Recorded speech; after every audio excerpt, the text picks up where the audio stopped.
Menuku dino iki ana oseng-oseng cambah dele lan goreng heci.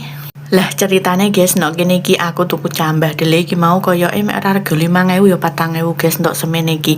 Lanjut nok kene iki tak kumbah, bar tak kumbah terus tak tirisno guys. Cambah delene wis tak tirisno, lanjut nok kene iki aku pengen ngirisi kol tak nggo gawe heci yo guys. Nok kene iki aku jenenge heci mek aku nyebutno yo guys. Tapi nok kono yo no bakwan sayur mbah apa dadak bengek, tapi aku nok kene iki jenenge heci. Lah bumbu hecine nok kene iki ana kunir, terus ana bawang brambang, terus ana dong jeruk yo guys.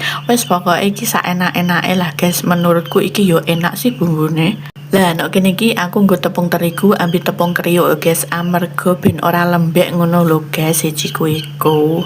Adonane wis dadi, lanjut nek kene iki tak gorengi siji-siji. Terus aku iki goreng mek 6 guys, amarga iki sisane apa tak goreng kubengi nggo mangan kubengi ngono lho guys. Ojo lali diwolak-walik terus bariku dientas yo guys, amarga iki wis mateng. Lah iki wis mateng, lanjut nek kene iki aku ape nggo sareng-gaseng iki ana bawang brambang lombok.